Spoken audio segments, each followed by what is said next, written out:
اس عامر صاحب نے پھر عادت کے مطابق وہی الفاظ دہرائے کہ جب دیکھو نماز، جب دیکھو نماز۔ یہ بوڑھا سٹھیا گیا ہے، اپنی حرکت سے باز نہیں آتا، جا جلدی سے نماز پڑھ کر آ۔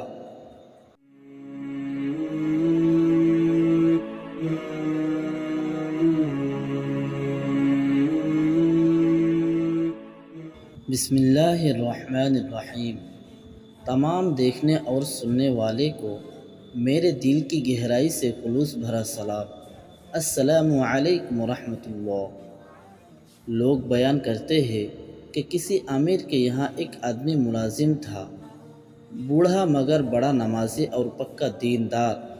جب نماز کا وقت ہوتا تو سب کام چھوڑ کر مسجد میں پہنچ جاتا اور بڑے اطمینان سے نماز ادا کرتا۔ وہ امیر ایک دن اس نوکر کو اپنے ساتھ بازار لے گئے، کچھ سامان خریدا اور اس کو پکڑا دیا کہ تو چل لے کر۔ راستے میں مغرب کی اذان ہو گئی۔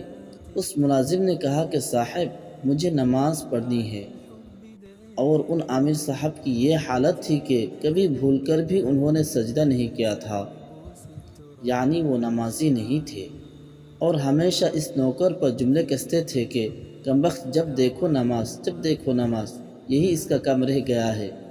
تو نماز کے وقت اس ملازم نے کہا صاحب اب میں نماز پڑھنے جاتا ہوں۔ اس عامر صاحب نے پھر عادت کے مطابق وہی الفاظ دہرائے کہ جب دیکھو نماز، جب دیکھو نماز۔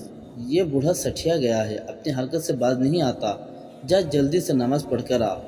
وہ ملازم فرض نماز پڑھی اور عامر صاحب باہر مسجد کے دروازے پر سیڑھیوں پر کھڑے ہو گئے، انتظار میں کہ نماز پڑھ کر آئے گا۔ اس بوڑھا ملازم نے فرض سے فارغ ہو کر سنتیں وغیرہ شروع کر دی۔ امیر صاحب نے سوچا کہ اب آئے گا، اور بوڑھا ملازم نے سنتوں کے بعد صلاۃ الاوابین شروع کر دی۔ جب اس نے 2 رکعت پڑھ لی تو امیر صاحب نے پکار کر کہا آتا کیوں نہیں؟ ملازم جواب دیا کہ آنے نہیں دیتے، اور یہ کہہ کر پھر نیت باندھ لی۔ اب یہ عامر صاحب غصہ میں بھون رہا ہے۔ جب اس نے سلام پھیرا تو پھر کہا کہ کمبخت آتا کیوں نہیں؟ اس ملازم نے پھر کہا جی آنے نہیں دیتے، اور یہ کہہ کر پھر نیت باندھ لی۔ اب وہ امیر غصے میں کھڑے ہوئے ہیں اور لال پیلے ہو رہے ہیں۔ جب 6 رکعتیں پڑھ چکا اور انہوں نے پکارا کہ آئے جلدی آ، اس ملازم نے پھر کہا کہ جی آنے نہیں دیتے۔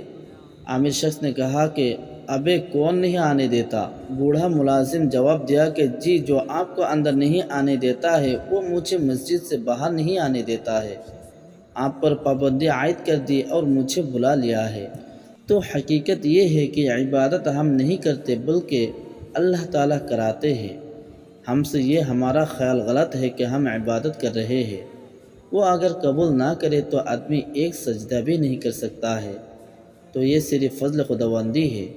تو اس لیے نجات جو ہوگی وہ ہمارے عمل سے نہیں ہوگی، وہ ہوگی فضل خداوندی سے۔ عمل صرف معین ہوگا۔ اللہ تعالی ہم سبھی کو عمل کرنے کی توفیق عطا فرمائے۔ اگر ہمارے ویڈیو اچھے لگے تو چینل کو سبسکرائب اور بیل آئیکن دبانا نہ بھولیں۔ وآخر دعوانا الحمدللہ رب العالمین۔ السلام علیکم ورحمۃ اللہ۔